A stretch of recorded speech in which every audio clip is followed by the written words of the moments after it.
Today on Fresno State Focus, how the university courtyard is promoting diversity among students living on campus. Also, how the Valley Animal Center is using the simple idea of gathering spare change to help protect animals in need. Plus, a former Hanford West graduate is using his love of football to give back to the community. Fresno State Focus starts now.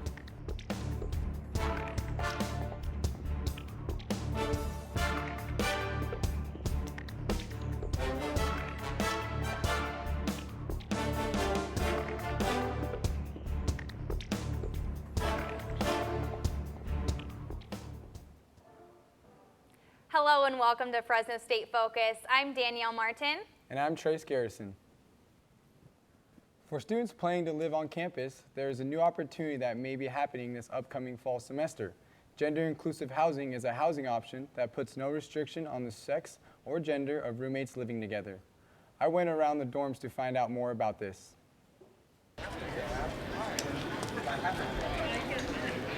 Fresno State thrives off its motto, discovery, diversity, distinction.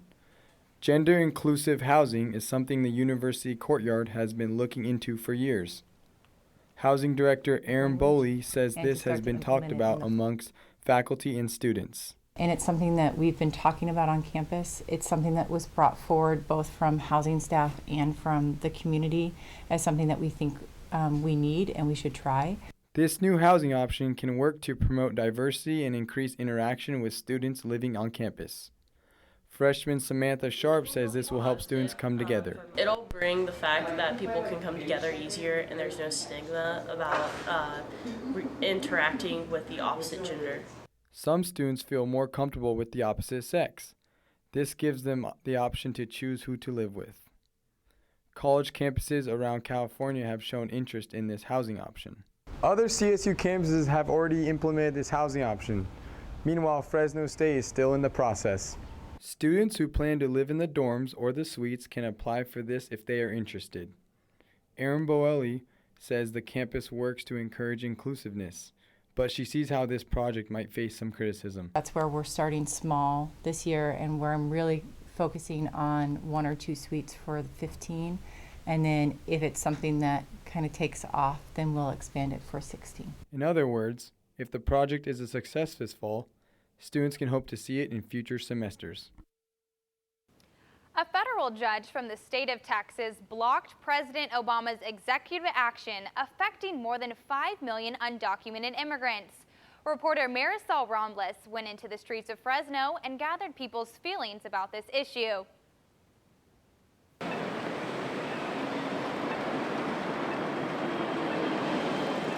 More than 5 million of undocumented immigrants live in the United States.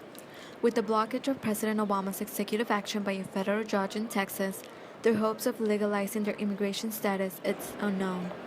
Executive action would allow undocumented immigrants to stay temporarily in the United States without the fear of deportation. In this particular case, the judges ruled that Obama does not have the authority to do what he's done. And it's going to go up through the appellate courts and potentially to the Supreme Court, and these judges could rule the exact opposite. Here in Fresno, people agree that the action is fair game to those who came at a young age into the U.S. I think that's fair because they've been here many years, over 10, 15, 16 years, so and I'm with his plan. Immigrants experts still encourage those who are seeking an immigration status to continue gathering other documents needed just in case the reform continues to move on. According to a survey conducted by NBC and Wall Street, 38% of people agree with Obama's executive action, while 48% don't, and 14% do not have an opinion. Both the U.S. and immigrants will benefit from this action. People will finally work legally, and the U.S. will collect taxes. The action is now in the appellate court, where it's set to take 3 to 6 months to get a review. Pro-immigration groups hope for a fast solution. Marisol Ramblas, Fresno State Focus. Elementary astronomy at Fresno State is a general education course option for students. Dr. Stephen White is a professor of physics and the Downing Planetarium director on campus. Thanks for being with us today. Thanks for having me. Yeah. Can you tell us more about the upcoming weekend shows, black holes and cosmic colors? Sure. On Friday, March 20th and Saturday, March 21st, we have our shows, and we'll have cosmic colors at 7 p.m., black holes at 8, and then we repeat at 2 and 3 the following day. Plus, we have our telescopes out on Friday night, so we'll show Jupiter and Venus. Wow.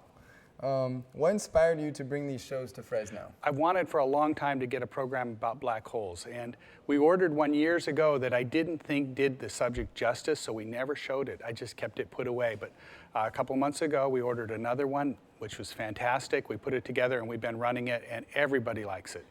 Nice. How has your involvement with the Downing Planetarium influenced these type of shows? Well, I've been basically the director of the planetarium since before it was built. And so I had to figure out how to make a planetarium, how to run a planetarium, and it has actually become my life's work. Along with my wife, we run it together. And we've had a fantastic influence, I think, on thousands and thousands of kids. They've been coming for 15 years now. And a lot of those kids that came back in 3rd grade, 4th grade, 5th grade, they're now students at Fresno State in my classes, and they come back and see us. Plus, I've had a lot of kids that went on to become teachers, and now they bring their classes to the planetarium on field trips. So it's just been fantastic. Cool. What else do you hope students will take from these shows that they can't find anywhere else? Well, there's a lot of content. Our shows are meant to be educational and entertaining at the same time. Some people call it edutainment or something like that. But anyway, there's a lot of content in there. So if you come to our shows, you'll learn about the electromagnetic spectrum, what makes color, about general relativity, which is the theory of gravity created by Einstein. Okay. Plus, you'll get to see what happens if you fell into a black hole. Awesome. All right, we've been talking with Stephen White, Professor of Physics and Astronomy. Thank you. Each year, 500,000 people nationwide change how the kids of America grow up for the better. Bowl for Kids' Sake is a fun way to gather people together and raise money for the Big Brothers Big Sisters organization. I took the day hanging out with a few littles and their bigs. It is the oldest. Asia Garcia is an adventurous 5th grader who loves learning about new things. We talk about how we're doing, and then we go on adventures, like go to the library or go outside. Today, she is reading about Florida. Asia is just one of many students at Parkwood Elementary who has a big sister or a big brother. Benny is a very active 6th grader, but he spends his time at home taking care of his younger sibling. That's why he enjoys spending lunchtime with Alex Huerta, his big brother. We just spend time talking at lunch, and then we go and play every day. Benny loves playing basketball. He hit 2 3-pointers in a row the other day. Asia and Benny have one thing in common. They are both in the Lunch Buddies program. Benny's big also happens to be the director of operations for the Big Brothers Big Sisters of Central California. Huerta sees firsthand the impact the program makes. Every dollar that comes back goes straight to a child somewhere or another, and the work that goes into actually matching a child, it's extensive, and we want to make sure that we put all that money towards making sure those matches work. Their big fundraiser is the Bowl for Kids' Sake. Their motto, Bowl a Struck, make an impact. The money raised from the event helps support the littles. It also helps recruit bigs like probation officer Rick Dupree, who look forward to building long-lasting relationships. One of the big things that I see in him is that he thinks he's special. It makes him feel special when somebody shows up once a week to have lunch with him. That's the biggest thing I see in him. He has a smile on his face every time he sees me. Bowl for Kids' Sake is March 21st at Clovis Bowl and March 28th at Sierra Lanes in Fresno. To register, go to bigs.org.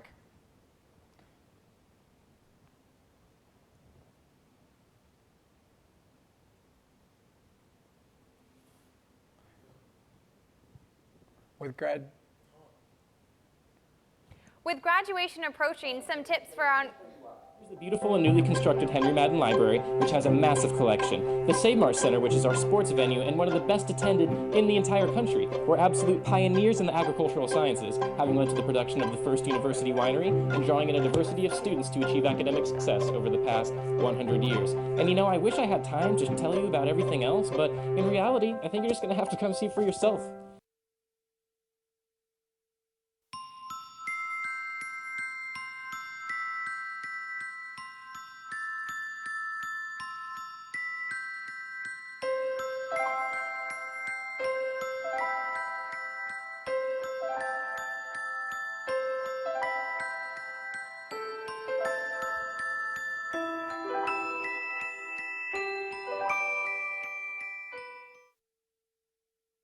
Fresno County is one of the largest pet overpopulation areas in the country.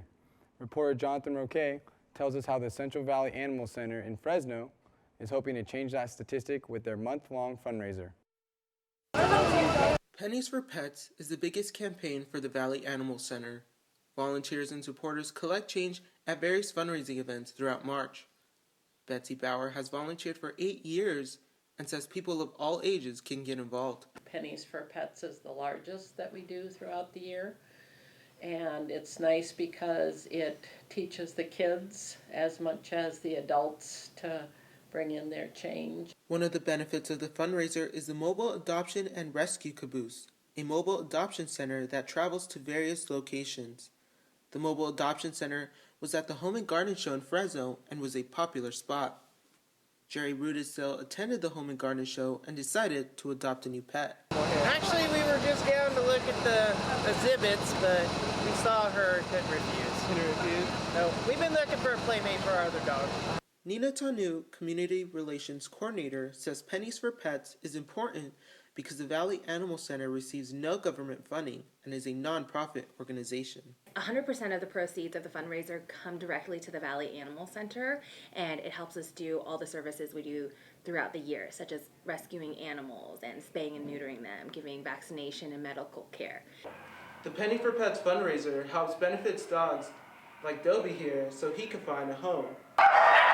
Last year, the center rescued 1,000 animals and placed 800 of them in homes through adoption.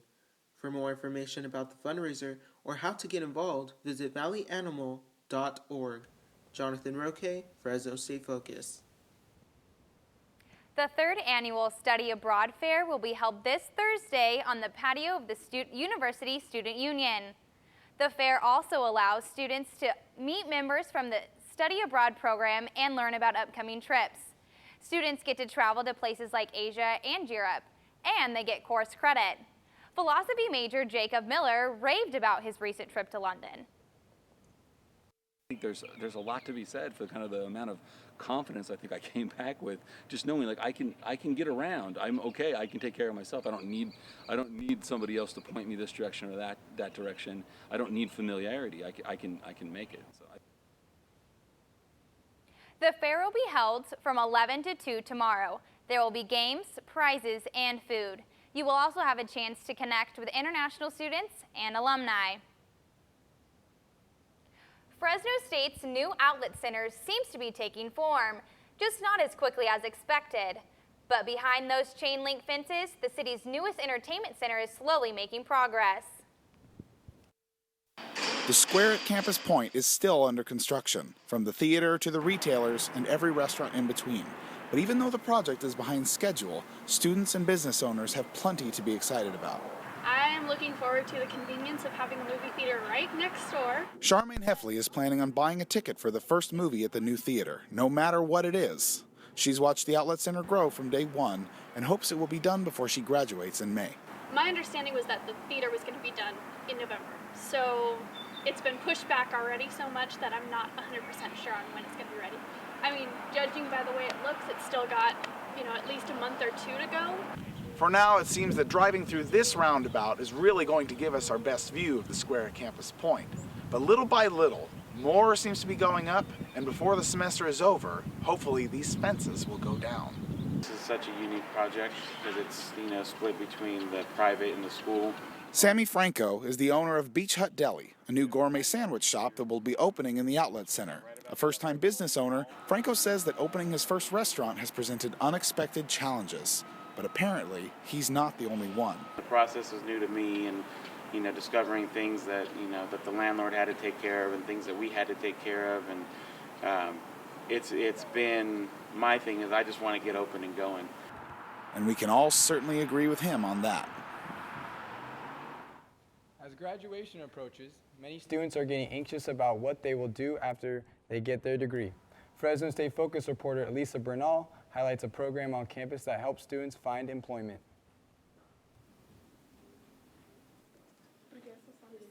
Along with tests, essays, and presentations, students worry about their future career once they get their degree. According to Jordan Wiseman, a business and economics correspondent, the graduates of 2014 started roughly at 8.5% employment and 16.8% underemployment. This means graduates were not immediately finding jobs that required the degree they worked so hard for. ASI student body president Moses Menchaca is no exception to the worry-filled student, wondering if there will be jobs this graduation season. I think, the reality of my current paycheck ending and the bills continuing to come in definitely adds to the level of stress, and not really being aware if there's a job immediately after college or, what lies ahead. When it comes to finding employment both in school and after graduation, most students don't know there are programs available on campus to help them find jobs. One of those programs is Career Services. Career Services is trying to improve the employment rate. They specialize in resume building, linking students, graduates, and alumni to employers, helping students learn proper interview wear and etiquette, and any other career-related problems. As career counselor Nora Marmolejo explains, students should take advantage right away of this resource. Or even if they have declared a major that, maybe they're questioning, if they're a little unsure as to, well, what can I do with this major after graduation? Are there jobs that are related, career-related jobs to, within those majors? I definitely encourage students to use our services from day one. Fresno State student Alex Rodriguez plans on using Career Services after graduation and his enrollment in the military. Oh, yeah, I'm pretty sure my resume can always use their touch because here they deal with resumes on a daily basis. So if anybody knows how a resume should and shouldn't look like, it's going to be them. So. For those looking for a jump start in their career searching, Career Services is located in the Thomas Building on campus in room 103. Elisa Bernal, Fresno State Focus. A couple weeks ago, something very exciting happened for a special young lady. Carrie Allred won the title of Miss Fresno County. She's here to talk about the pageant. Thanks for being with us today, Carrie. No problem. I'm happy to be here. Good. So is this your first pageant? This is actually my third. I did Miss California USA in 2013 with 280 other girls, and then I also did Miss Clovis a couple weeks prior to Miss Fresno where I placed first runner-up. Wow. So then tell me a little bit about what was going through your head when they actually called your name when you won. When they called my name, I wasn't sure what to expect. My mouth dropped and I couldn't shut it from then on out. I was in shock. I was not expecting to have my name called. So when they said my number, I looked around and I didn't know this was, I was so shocked it was happening. So for those of us who couldn't make it, tell us about the components of the pageant. So we begin in the morning or the afternoon with an interview. 10 minutes per contestant and in front of a panel of judges. Then we follow that up, pageant night. We go through evening gown, fitness, and we do a talent portion. That seems like a whole lot to do. So what is the preparation that you do before that? Well, we do a lot of training so that we get the right interview skills. We have to live a healthy lifestyle. We have to make sure we're maintaining good diet, exercising. For evening gown, we work on poise, posture, and elegance. And then for our talent portion, which is the hardest in my opinion, whatever your talent is, we just practice, practice, practice until pageant night. So what does your year look like? Oh, my year, my favorite part, in June, we're actually going to be competing at the Fresno Soroyan Theater for Miss California 2015 against, I want to say, 50 to 60 other women in the state of California, and I'm excited for that. I can't wait. Well, best of luck to you. Thank you. We've been talking with Carrie Allred, Miss Fresno County 2015. Thanks, Carrie. Still to come, the Fresno Grizzlies have started a bracket of their own, with a winning prize that any baseball fan would love. Plus, a look at the youth football camp that's teaching kids character, both on and off the field. Stay tuned for sports with Keenan Sanders. State, good for you. But you were too insecure to show Fresno State pride? That's a problem. Because you never bothered to show pride in your school, you are shunned by other students. Professors can smell the stench of impending failure on you and take no pity. Even the mass communication students agree you have no future. But all of this could have been avoided if you simply showed your pride for Fresno State. I am Fresno State. Fresno State pride. Show it or face the consequences. I am and always will be.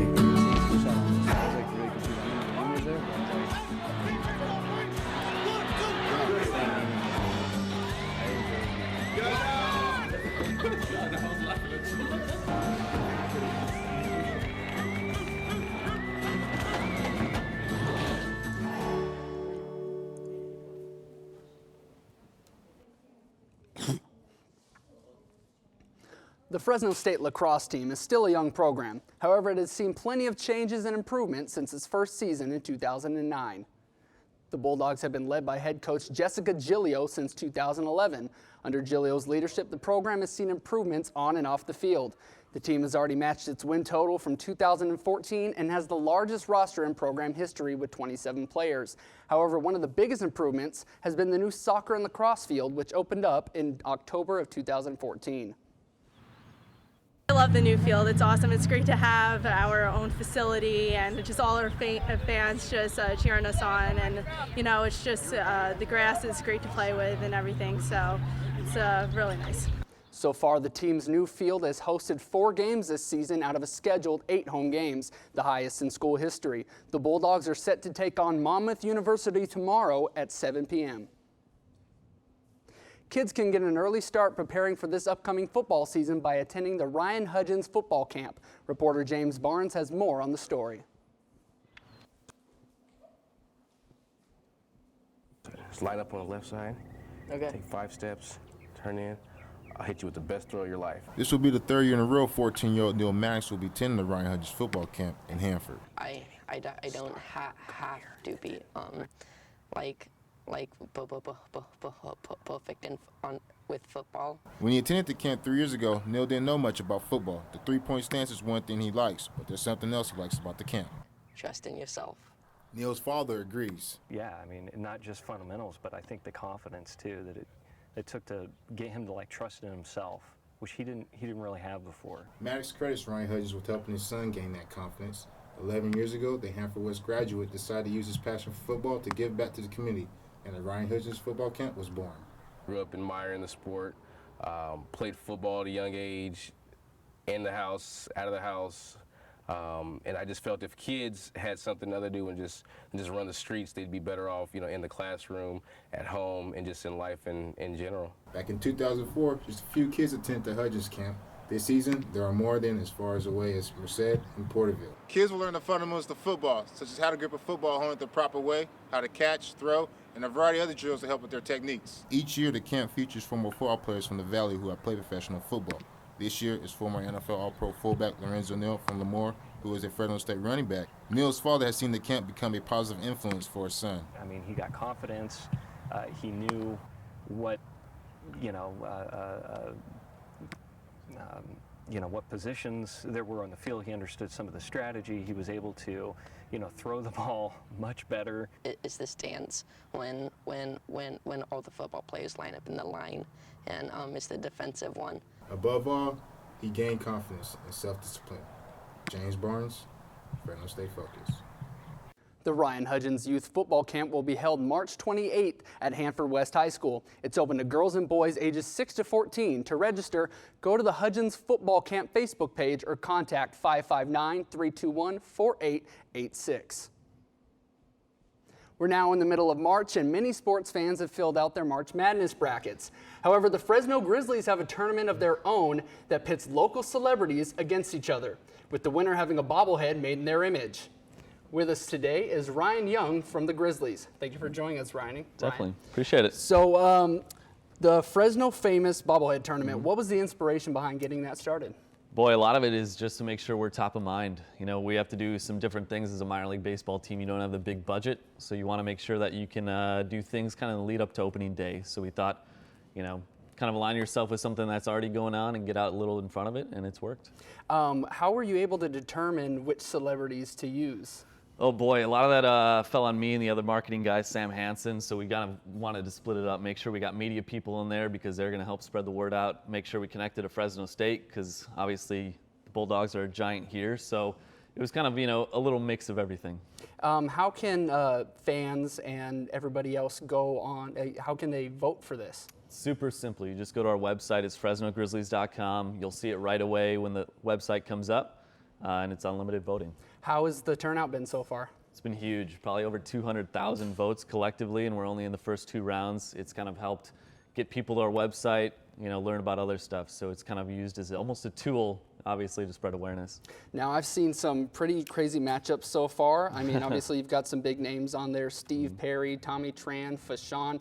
Is there a dark horse in this? Is there somebody who you could say is a sleeper pick to go all the way? You know, it's interesting. Univision, Lupita Lamelli is right now dominating the votes for this round. She has over 17,000 votes just for her. So she's probably somebody you looked at the bracket and didn't think she'd move on in the next round, but she could be a dark horse to kind of get in that Final Four.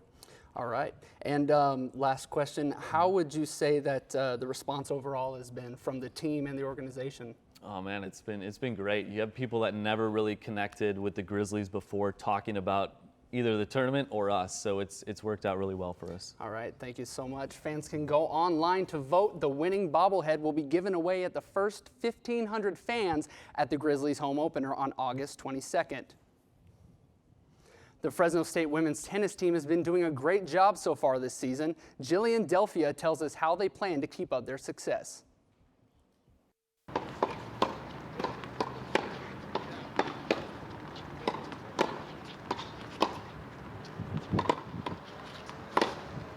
The women are taking over the courts this season. As of now, the team is ranked at number 42, have started out with a 12-3 record, and are currently in their longest winning streak this season with 6 matches. Senior Ann Susdorf is excited this season for her and her teammates. I'm extremely proud of my whole team for everything we've accomplished so far this year, and I know it's only going to get better. Although the girls have been doing an impressive job, their competition is never easy. Sophie Watts was the Mountain West Player of the Week last week. She is always eager to see what each team has to bring to the table during every match. I look forward to all the teams. Looking forward to conference in April. And that's the big one that we're all training for. Head coach Ryan Stotland is very proud of his team. He believes there is still so much more to accomplish throughout the rest of the season, but plans to keep his team motivated as best as he can. I think this team's a veteran team, so they kind of excite themselves. I know they want to win the championship again, so they kind of look around and they know they're motivated just to be part of Fresno State and do what we can to give back to our school. So, you know, it's my job just to keep them from week to week to match kind of thing and not look too far ahead. But I think it's just an exciting schedule, and we get to play a lot of ranked teams, so they wouldn't be here if they weren't excited to play. The Bulldogs' next home match will be against Nevada on April 3rd. Jillian Delphia, Fresno State Focus. So, you know, we're talking about March Madness since it's March. Yep.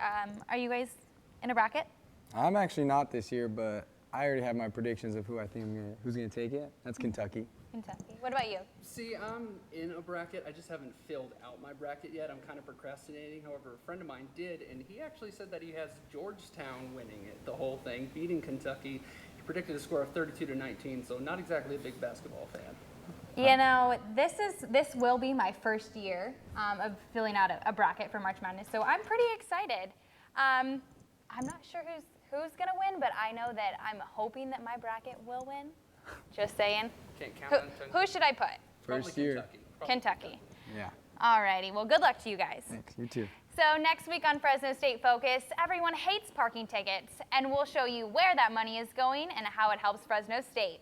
Plus, with spring break approaching fast, we'll explore how some students are taking a more alternative route to their vacation. Thank you for joining us. We'll see you next week.